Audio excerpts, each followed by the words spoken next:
I and Happy are in front of Woodlawn Mansion, aka Pease Mansion, a Greek revival built in 1853 and occupied by Governor Pease in 1857, hence its namesake. I begin this neighborhood tour here because this is where it all starts. Let me explain.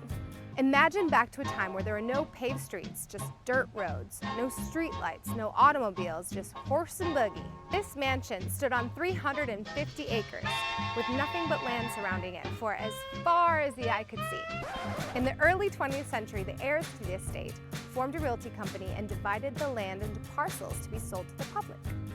The lots were strategically designed to be larger pieces of land to give the neighborhood a low-density feel. They range from a quarter acre to over an acre. The deed restrictions stated that the homes must be built in an stately manner, no liquor was allowed to be sold in the neighborhood, and they also needed to meet a size requirement. The more stately homes were all custom builds and ranged in size from 3,000 to over 10,000 square feet, while other smaller homes were once carriage houses. Where Happy and I are standing is Old Enfield, part of the historic district of Old West Austin and the closest neighborhood to the mansion. Surrounds it. The other neighborhoods part of this historic district are Pemberton Heights and Bryker Woods, but I'll get to those. Old Enfield homes are highly coveted in Austin and rarely go on the market. Most homes are sold off-market, so if you're looking to move into the neighborhood, give me a call. I know how to find them. Homes that were built in Old Enfield vary drastically. You might see an Italian Renaissance next to a Spanish colonial next to a French colonial. Yet the diversity in style retains that old world charm that makes this neighborhood one of the best neighborhoods in Austin. Some of these homes have historic designation, which actually helps them with tax exemptions, yay. Some have city views, some have skyline views of the Capitol, and others have a view of Pease Park. I'll get to that later. Let's go check out Pemberton Heights.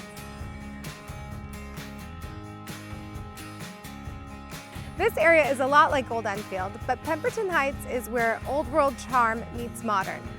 A lot of the exterior homes retain that traditional aesthetic, but they've been remodeled, and inside they are breathtakingly gorgeous. It's located just north of Windsor and south of Westover.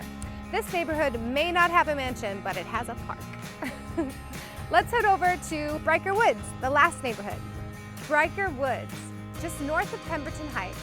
These homes are built a little smaller, less stately, and on smaller lots.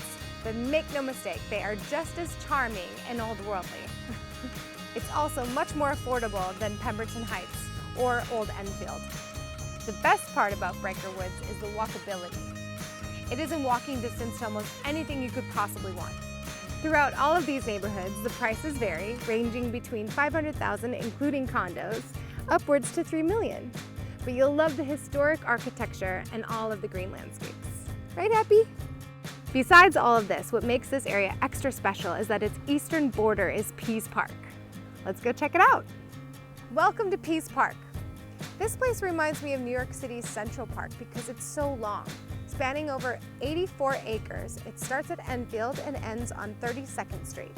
Pease Park follows Shaol Creek, which at one point in time was the western boundary of Waterloo. For those of you who don't know, before Austin was called Austin, it was the city of Waterloo. Speaking of water, Austin has 1,200 natural springs or seeps, 7 of which are located along Shaol Creek in Pease Park, and a couple actually make a very nice swimming hole. So if you think about it, we're surrounded by natural drinking fountains. Some of the attractions to the park include, well, the trail of course, volleyball courts, a playground, picnic tables, and of course, scenic views of nature. So if you haven't been to Pease Park yet, get on down here, y'all. Start at Enfield, walk your way up to 32nd, grab a bite to eat, and then walk it off down to Enfield. Oh, and mark your calendar for Eeyore's birthday celebration. It's an Austin original holiday. It takes place right here in Pease Park. I'll let you Google it. Enjoy. And that's it. I hope now you know a little bit more about the historic district of Old West Austin, Old Enfield, Pemberton Heights, and Bryker Woods, and Pease Park. If you have any questions or you want to learn more, reach out to me on my website, and I will see you soon.